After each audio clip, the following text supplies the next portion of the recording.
함께 보실 하나님의 말씀은 구약성경 예레미야 34장입니다.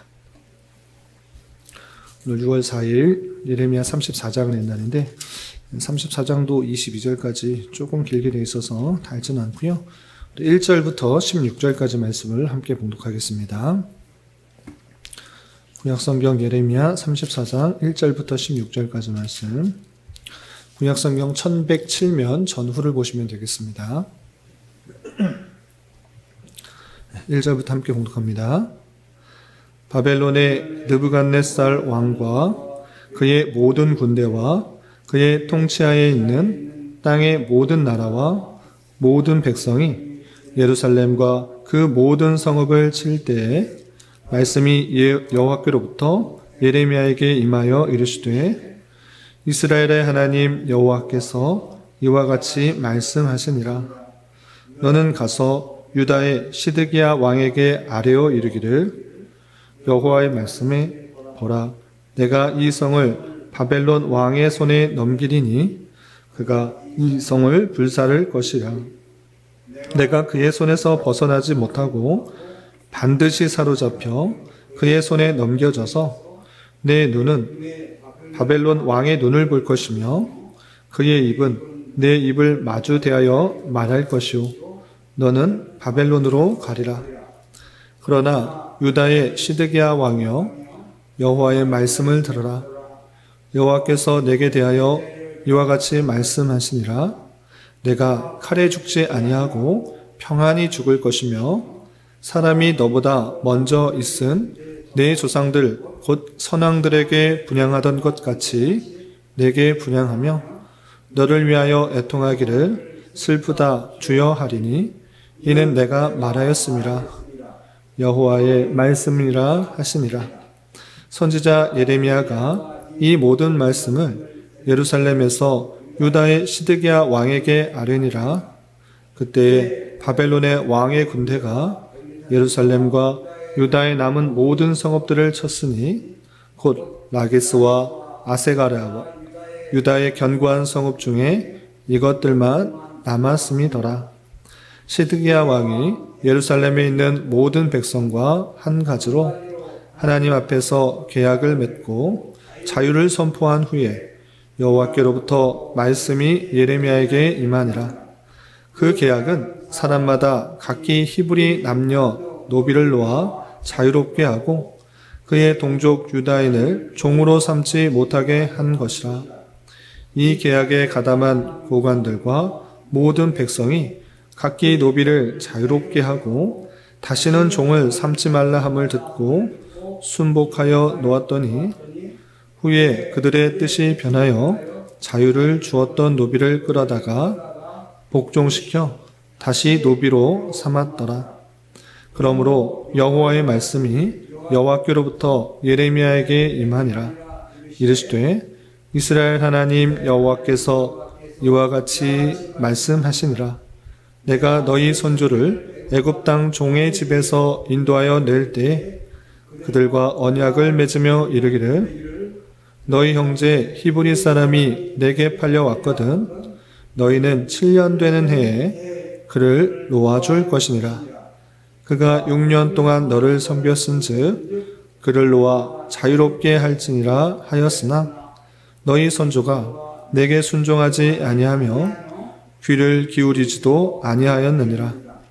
그러나 너희는 이제 돌이켜 내 눈앞에 바른 일을 행하여 각기 이웃에게 자유를 선포하되 내 이름으로 일컬음을 받는 집에서 내 앞에서 계약을 맺었거늘 너희가 돌이켜 내 이름을 더럽히고 각기 놓아 그들의 마음대로 자유롭게 하였던 노비를 끌어다가 다시 너희에게 복종시켜 너희의 노비로 삼았도다. 아멘. 감사합니다. 오늘 함께 살펴볼 하나님 말씀은 예레미야 34장입니다. 우리가 앞서 살펴봤던 예레미야 30장부터 33장까지는 하나님께서 유다 백성들의 다양한 죄악들을 말미암아 심판받고 또 바벨론의 포로로 끌려갈 것을 말하는 것에 그친 것이 아니라 하나님의 주권 가운데 그 백성들을 다시 회복시키시고 또 하나님의 나라를 온전케 하시겠다라는 회복의 약속을 말씀을 대할 수 있었습니다. 그리고 이어지는 34장과 그리고 34장부터 39장까지는 이제 예루살렘이 어떻게 망하게 되는지 그 정말 마지막 때에 있는 일들을 기술하고 있습니다. 그 중에서도 34장에서는 시드기야가 또 그 멸망의 때 보이고 있는 타락의 모습들, 부패한 모습들, 하나님의 말씀에 반역하는 모습들을 그리고 있는데 어떤 내용들이 있는지 내용을 좀 자세히 살펴보도록 하겠습니다. 우선 34장 1절에서 보시면 바벨론의 느부갓네살 왕과 그의 모든 군대와 그의 통치하에 있는 땅의 모든 나라와 모든 백성이 예루살렘과 그 모든 성읍을 칠 때에 말씀이 여호와께로부터 예레미야에게 임하여 이르시되 라고 하면서 이제 마지막 바벨론이 세력을 확장하여서 예루살렘과 그 모든 것들을 치는 그 위급한 그 상황 가운데 상황 가운데 있을 때 하나님께서 예레미야 선지자에게 또 이 계시의 말씀을 전해주는 것을 볼 수 있습니다. 그 계시의 말씀은 다른 말씀이 아니라 시드기야에게 향한 말씀인데 시드기야에게 이런 말씀을 전하라고 알려주십니다. 계속해서 2절 이하 보시면 이스라엘 하나님 여호와께서 이와 같이 말씀하시니라 너는 가서 유다의 시드기야 왕에게 아뢰어 이르기를 여호와의 말씀에 보라 내가 이 성을 바벨론 왕의 손에 넘기리니 그가 이 성을 불살할 것이라 라고 표현하고 있습니다. 유다의 마지막 왕인 시드기야 왕에게 하나님의 계시의 내용을 전하는데 이제 바벨론이 계속 세력을 확장하여서 지금 예루살렘까지 이르렀는데 예루살렘 이것 그 바벨론에 의해서 멸망당할 것이다. 불사르게 될 것이다. 이렇게 표현하고 있는 것입니다. 그런데 중요한 것은 왜 시드기야에게 가까이 가서 이 말씀을 전하는가? 이스라엘의 멸망은 계속적으로 표현했지만 특별히 예레미야가 유다의 마지막 왕인 시드기야에 가서 이 성이 멸망함에도 불구하고 하나님의 은혜 가운데 시드기야 왕, 그 마지막 왕은 전쟁에 의해서 죽임을 당하는 그런 모습이 아니라 하나님께서 그 바벨론의 포로로 끌려가서 애도하는 그런 죽음 가운데 있을 것이다 라고 알려주는 것입니다. 그래서 3절 이하 계속해서 보시면 내가 그의 손에서 벗어나지 못하고 반드시 사로잡혀 그의 손에 넘겨져서 내 눈은 바벨론 왕의 눈을 볼 것이며 그의 입은 내 입을 마주대하여 말할 것이요 너는 바벨론으로 가리라 라고 하면서 전쟁에 의해서 전사당하는 것이 아니라 너가 바벨론으로 끌려가서 바벨론 왕과 마주하게 될 것이다. 눈을 같이 대하며 또 입을 같이 이야기할 수 있는 그 모습 가운데 있게 하겠다라고 약속해 준 것입니다. 그 바벨론의 그 침략과 또 함락에 의해서도 죽지 않을 것을 예고하고 있는 것입니다.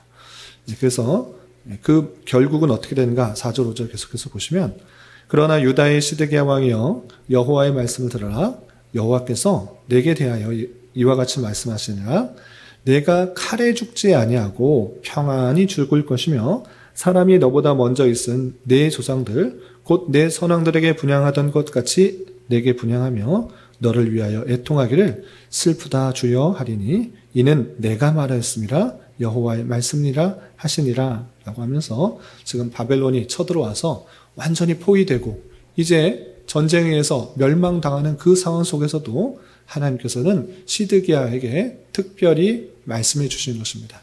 이 전쟁에서 너희들이 절대 이길 수 없다. 이거 함락될 것이고 멸망당할 것이다.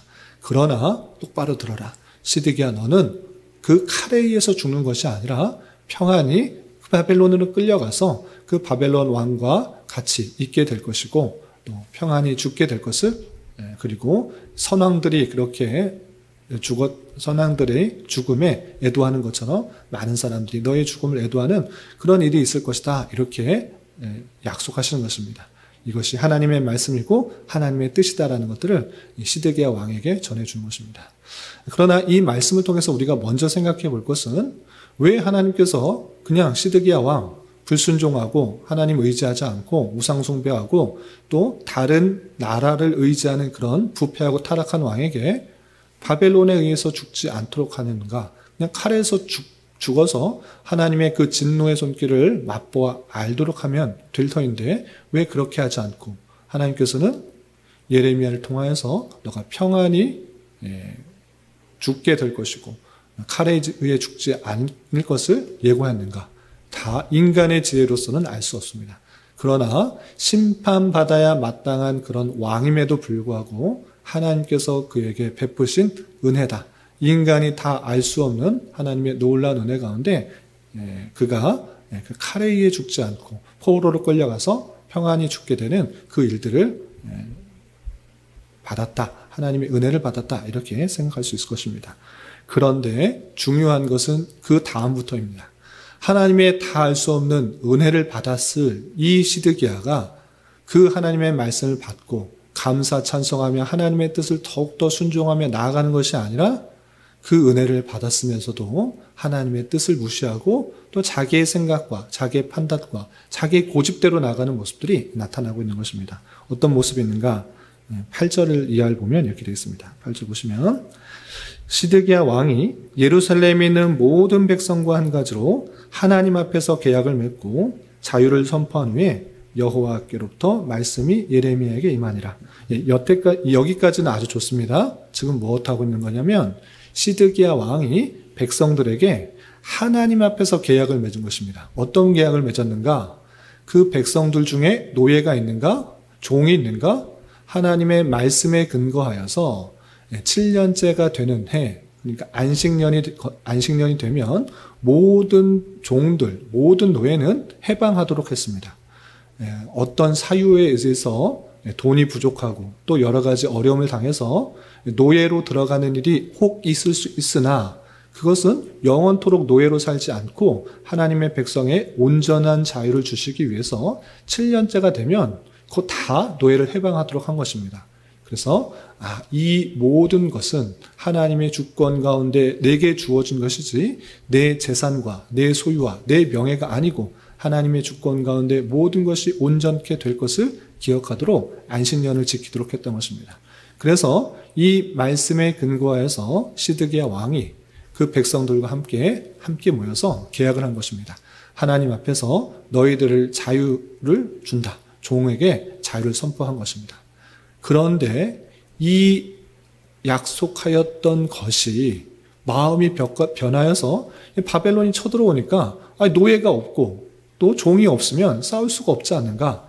그 종들, 풀어줬던 그 노예들 다 불러 모아서 전쟁에 임하자. 이런 식으로 반응을 보이는 것입니다. 그래서 어떻게 하는가? 9절이야 보시면 그 계약은 사람마다 각기 히브리 남녀 노비를 놓아 자유롭게 하고 그의 동족 유다인을 종으로 삼지 못하게 한 것이라. 이 계약에 가담한 고관들과 모든 백성이 각기 노비를 자유롭게 하고 다시는 종을 삼지 말라 함을 듣고 순복하여 놓았더니 여기까지는 좋습니다. 근데 11절 후에 그들의 뜻이 변하여 자유를 주었던 노비를 끌어다가 복종시켜 다시 노비로 삼았더라. 그렇습니다. 하나님 앞에 말씀에 순종하여서 노비로 끌려왔던 종들을 다 풀어주었는데 이제 위급하게 생각한 것입니다. 노비도 없고 종도 없고 우리가 싸울 힘이 없다. 풀어졌던 노비들, 노예들, 종들 다 불러다가 우리 전쟁에 가담시키자. 이런 생각을 한 것입니다.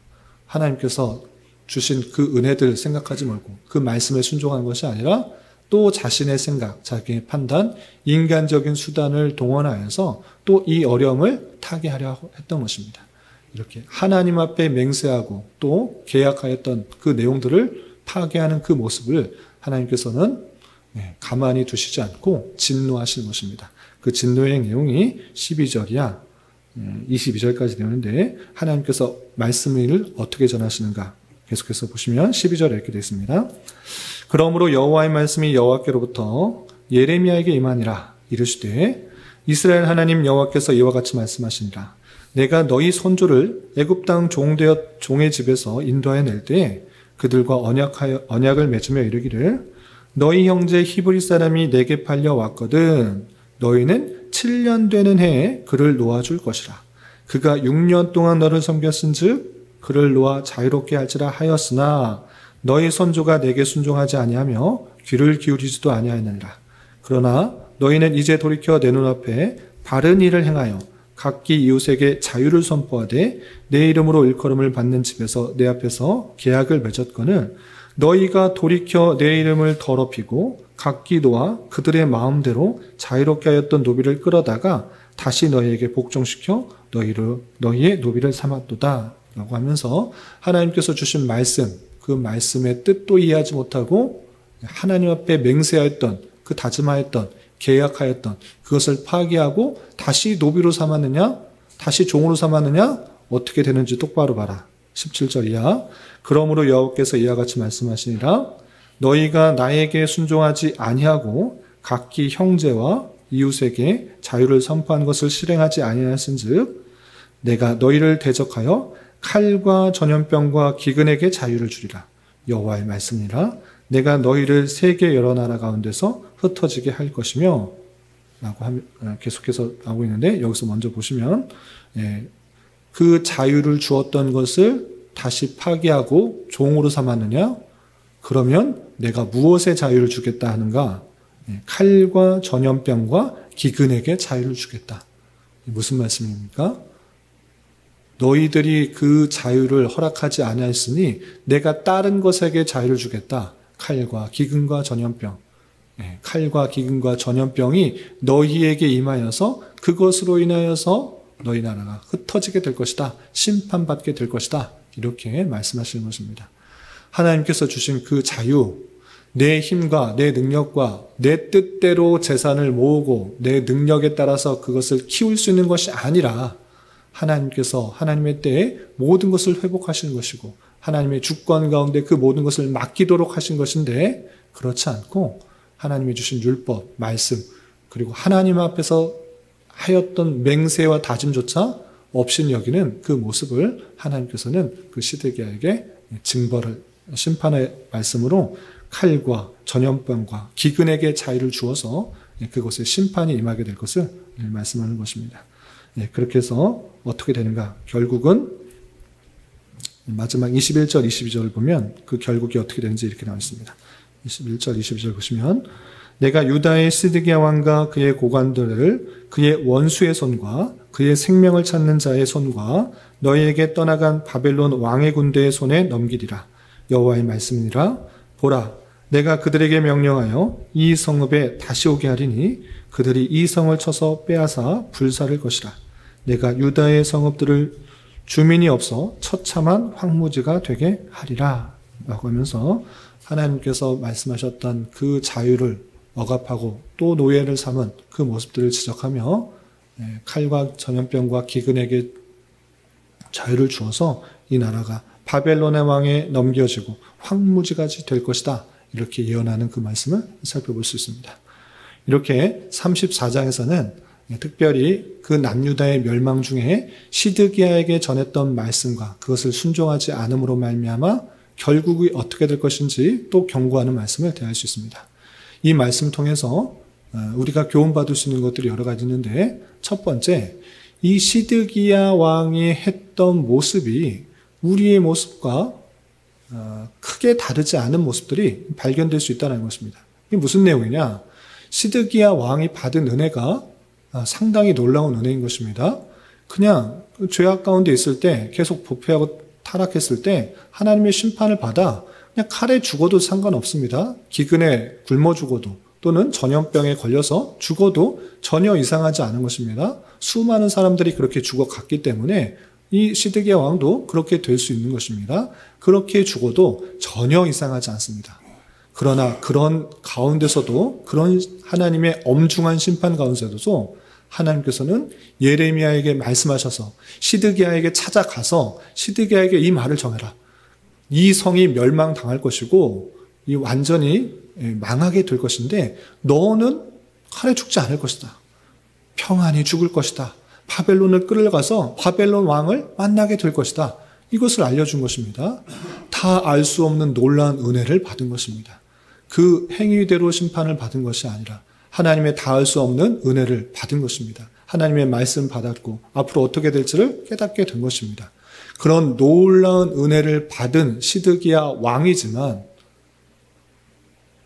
그의 모습은 여전히 부패하고 타락하고 하나님의 말씀에 순종하는 듯 보이나 또다시 마음이 바뀌어서 내 생각, 내 계획, 내 판단대로 무엇을 할 수 있는 듯 그 전쟁에서 한번 이겨보겠다고 풀어주고 놓아주었던 노비들, 노예들, 종들 다시 한번 다 불러 모아서 전쟁을 치르려고 하는 그 모습들 가운데 하나님 앞에 다짐하고 하나님 앞에 맹세하고 하나님 앞에 약속하였던 그 모든 것들을 파기하면서 다시 자신의 힘으로 나아가려고 하는 그 모습들 가운데 하나님께서 다시 한번 진노하시고 또 멸망을 선포하는 그 모습을 살펴볼 수 있는 것입니다.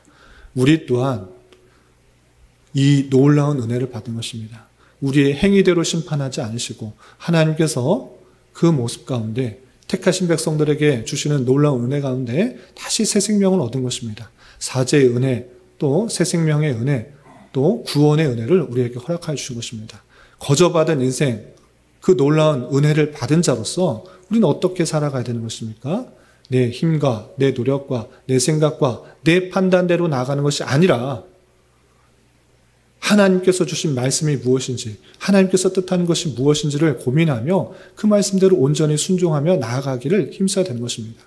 하나님께서 주신 자유, 그 자유의 기회를 내 욕심과 내 만족과 내 뜻을 위해서 살아가는 것이 아니라 하나님께서 뜻하시는 것이 무엇인지를 잘 깨닫고 그 말씀에 순종하는 삶을 하루하루 살아가는 것, 그것이 하나님께서 원하시는 삶이다 라는 사실들을 잊지 말아야 될 것입니다.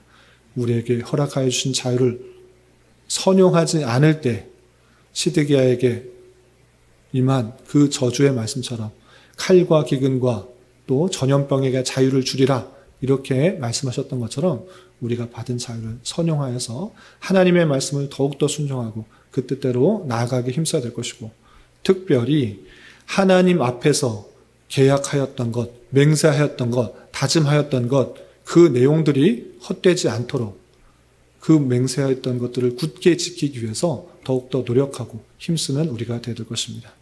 이런 말씀의 교훈에 따라 오늘 하루 남은 한평생 힘있게 살아갈 수 있는 저와 여러분이 되시기를 주님의 이름으로 부탁을 드립니다. 기도하겠습니다. 하나님 아버지 감사합니다. 오늘 말씀을 통하여 시드기야 왕에게 준 경고와 또 명령에 온전히 순종하지 않은 시드기야의 모습의 결말을 살펴볼 수 있었습니다. 이런 말씀을 대하는 자로서 죄악에 대한 심판으로 주시는 다양한 환난과 그 가운데 주시는 놀라운 은혜에도 불구하고 하나님을 전적으로 의지하지 않고 참으로 회개하지도 않으며 말씀에 순종하지 않은 시드기야 같이 되지 않게 하여 주시고, 우리의 죄와 연약함에 대하여 경고하시는 다양한 손길에 민감하게 반응하여 회개하기에 힘쓰는 자 되게 하여 주시고, 하나님께서 주시는 말씀에 근거하여 주님께서 원하시는 삶을 살아가기에 힘쓰는 자 되게 하여 주시옵소서. 주님, 6월은 선교의 달로 보내고 있습니다. 교회에게 주신 복음 전파의 사명을 말과 행동으로 온전히 잘 전파하게 하여 주시고, 특별히 해외 여러 나라에서 빛도 없이 이름도 없이 복음 전파의 사명을 감당하는 선교사들을 위해 더욱더 관심 가지고 기도하며 물질로도 후원할 수 있는 교회 되도록 인도하여 주시옵소서. 주님, 주님께서 이곳에 교회를 세우도록 인도하여 주셨사오니 원하옵기는 하나님의 진리의 말씀이 온전히 선포되게 하여 주시고, 이곳에 모인 자들이 참된 진리의 말씀으로 힘을 얻고 위로를 얻어 주어진 삶의 자리에서 주님의 몸된 교회로서 주님의 뜻을 온전히 이루어드리게 힘쓰는 자 되게 하여 주시고, 혹여나 많이 배우고 익히는 것이 교만이 되거나 형식적인 신앙이 되지 않도록 인도하여 주시며, 실제 삶에 있어서 하나님을 바로 깨닫고 깊이 알아가는 원천이 되게 하여 주옵시며, 하나님이 찾으시며 기뻐하시는 교회로 온전히 세워져 나갈 수 있도록 은혜를 더하여 주시옵소서. 또한 교회 안에 여러 가지로 마음 아파하고 힘들어하는 지체들이 있사오니 주님, 그의 마음과 상황을 주장하여 주셔서 가장 선한 것들로 응답하여 주시옵소서. 이 시간 각자 간절하게 간구하는 기도 제목 주님께서 들으시고 가장 선한 열매를 맺게 인도하여 주시옵소서. 예수님의 이름으로 기도 올려옵나이다. 아멘.